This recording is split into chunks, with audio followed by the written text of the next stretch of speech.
It's day number 9 of Ancient Inheritance, and we are coming into the home stretch. I'm going to wander over here and attack this Warden, but first we'll grab a little bit of loot along the way. Now, first stop along the way will be this scroll. I don't think there's ever a good time to not get scrolls. They only cost 3 provisions. And okay, this one's going to cost 7 provisions because I can't pass up 1,000 experience points and 300 currency. That's just, for 4 provisions, that's really good. That's like opening a chest and a book with bonuses in 4 provisions. Totally worth it. Now around the corner there is a relic. I do have a relic slot open. In fact, I have several relic slots open, so I'll go ahead and grab this.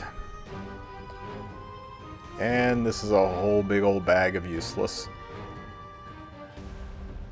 Man, I really don't want any of this, but it's just wasteful to not take something. I talked about building mages earlier, so I guess I'll grab the mage tome. Man, for 3 heroic relics, that was a bummer. But you know what? There's another relic shrine over here to the right, so let's go ahead and check this one out. Maybe it'll be something a little better. On the way there, though, I naturally leveled up, so that lets me boost up my warriors and soul weavers up a notch, and I still have a good chunk of class enhancements left, so I'll be able to level them again when I go up yet another level. Now right over here is the other relic shrine. This is why it's good to have some advanced maps to help you figure out where you want to go.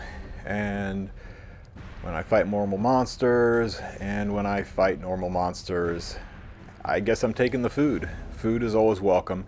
The ring and the 4-wreath clover are both used up, so I can replace either of them. They're effectively empty slots. And I've still got the food or the clover to replace, so I can open another relic shrine when I come across one. So I've got 44 provisions. That's plenty to move up here and hit this Warden. But I'm looking at the map and I see a warrior statue just to the north, so I'm going to slide up there and boost my warriors up a notch. It's a lot of steps away, but it's worth it.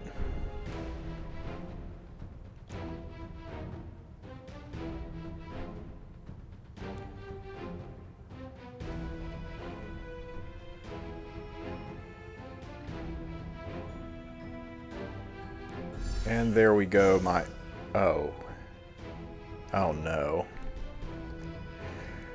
So, don't do what I did. Don't waste 1, 2, 3, 4, 5, 10. Don't waste 16 provisions going out of your way to get a knight statue because it looks like a warrior statue. Oh my god, I'm going to be really salty about that. I'm glad I got 14 provisions from that relic shrine because I basically just wasted them all going up and leveling a class that I'm not going to use. Man, that just put me in a real bad mood. Okay, so the Bubbly Eye Lich, basically the same as all the other Liches, but the green version. Self-CR pushes every time you take a turn. It decreases your defense while increasing its own attack stackably as the fight progresses. If he hits you and you have less than half health, he pushes you back 50%. If someone dies, he takes an extra turn, and all passives are sealed. So you're basically on the clock to kill this guy as fast as possible because he's going to constantly be boosting his own attack and reducing your defense. There's only a little bit of health left, so this should be a pretty easy clear. A real good team for this is going to be your strongest DPS unit that doesn't rely on passives, that is proper element. I'm going to use Sirmia. Make sure you have a defense breaker. I'm going to use Fire Ken. He's damage and defense break. Even though Kitty Clarissa is not fire, so she'll take extra damage, I'm counting on Acades keeping everybody healthy. Regardless of the element of the Lich, it's not a bad idea to take Acades. She has no passives to seal. Every other round she's immortal from her shield, and she's a powerhouse enough healer that she'll stay on her feet. So, just burst it down. It's really, There's no outthinking it, outlasting it. Make sure you don't take units that rely on passives and just pound the Lich to the ground. You want to have Sirmia, if you use her on her S1E that does dual attacks. Sigrid is a good option if you're fighting the Fire Lich. Yufine is a good option if you're fighting the Green Lich. If you're fighting the Dark Lich, you can go with all light units. You'll be surprised how well Judge Kisei works against the Dark Lich. She has a defense break, she's got extra turns, and she hits remarkably hard in this if you have her. 125k from that S3 off of Sirmia. Now she is on an attack set, so she hits extra hard, but still, that's not bad. And there is 120k from her S1, so she'll do almost 250,000 per hit if her S1 EE procs and she gets a double hit while her greater attack buff is up. There's a 100k hit, and dual attacked again for another 100k hit. Sirmia is really, really good for the Green Lich fight. And it's hard to go wrong with Fire Ken. He defense breaks on multiple skills, gives himself vigor. If you soul burn him, he gets an extra turn. Will you play with me, Meow? Meow, meow. Nice. I won't lose.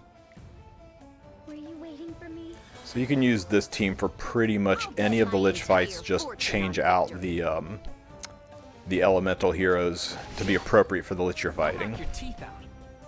Make sure you bring a defense breaker and a DPS unit that is opposite element of the boss you're fighting, or as an ML unit if you're fighting the Blind Eye Lich, the Dark Lich. So that clears the Warden. I think this is the first Warden to be dropped. I've only got 21 provisions left, so I'm not going to get much further. Stupid knight statue. Looks like I've got just enough steps to grab the chest and make it to the tent with 0 provisions left. The tent will give me just enough provisions to make it over to that scroll. Maybe we'll end on a high note and get something nice from this scroll.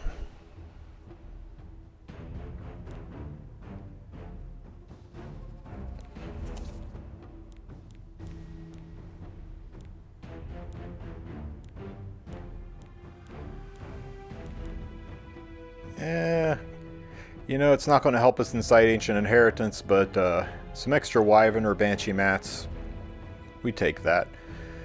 So, I kind of need both, but I think I need the Wyvern mats a little bit more, so I'll grab those. Now, you have to do a fight. You're either fighting a fire, earth, or water boss, depending on which mats you take. These mobs are simple. To be honest with you, I could take Luna and Conquer Lilius and solo the whole thing. But it's my last fight of the day, so I'll go ahead and take a full team in. I'll take, where is she? Conquer Lilius and Luna. Again, these two would solo the fight.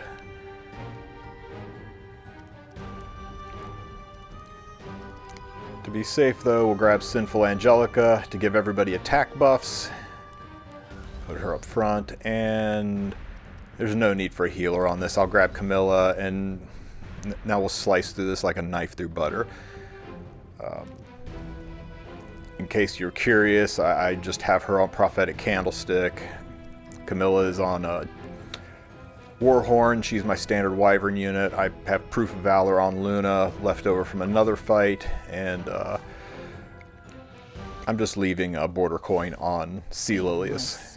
You know, let me show you how overcapped I am for this fight. For the glory of Harlan.